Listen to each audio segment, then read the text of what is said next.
जब समाज अंधविश्वास और पुरानी सोच के बोझ तले दबा हो, तब एक आवाज उठती है जो इतिहास बदल देती है।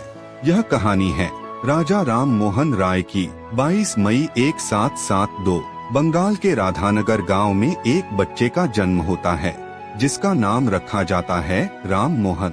बचपन से ही वे अलग थे। जहां दूसरे लोग परंपराओं को बिना सोचे मानते थे, वहां राम मोहन हर बात पर सवाल उठाते थे। उन्होंने संस्कृत, फारसी और अरबी जैसी कई भाषाओं का ज्ञान प्राप्त किया और बाद में अंग्रेजी भी सीखी। धीरे धीरे उनकी सोच और गहरी होती गई और उन्हें समझ में आने लगा कि कुछ परंपराएं इंसानियत के खिलाफ हैं। उस समय भारत में एक भयानक प्रथा चलती थी, सती प्रथा, जहां पति की मृत्यु के बाद पत्नी को भी जिंदा आग में जला दिया जाता था। सोचिए, एक जीवित महिला सिर्फ इसलिए अपनी जान दे देती थी क्योंकि समाज उसे मजबूर करता था। राजा राम मोहन राय ने इस अमानवीय प्रथा के खिलाफ आवाज उठाई।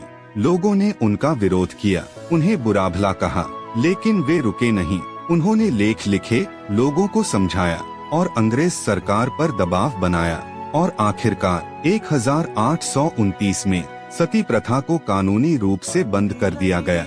यह जीत सिर्फ उनकी नहीं थी, यह जीत इंसानियत की थी। लेकिन उनका संघर्ष यहीं खत्म नहीं हुआ। उन्होंने महिलाओं के अधिकारों के लिए भी लड़ाई लड़ी, विधवा विवाह का समर्थन किया और लड़कियों की शिक्षा पर जोर दिया। राजा राम मोहन राय मानते थे कि अगर समाज को आगे बढ़ना है तो शिक्षा सबसे जरूरी है। इसी सोच के साथ उन्होंने 1828 में स्थापना की ब्रह्मा समाज। यह एक ऐसा आंदोलन था जो अंधविश्वास के खिलाफ और सत्य व एकता के पक्ष में था। उन्होंने मूर्ति पूजा और अंधविश्वास का विरोध किया और सरल सच्ची भक्ति पर जोर दिया। उन्होंने आधुनिक शिक्षा को बढ़ावा दिया ताकि भारत के लोग तर्क और विज्ञान से सोच सकें। उन्होंने पत्रकारिता में भी योगदान दिया और समाज के मुद्दों पर खुलकर लिखा। उनकी सोच बिल्कुल साफ थी, बदलाव तभी आएगा जब हम सोचना। 1831 में वे इंग्लैंड गए, जहां उन्होंने भारत के मुद्दों को उठाया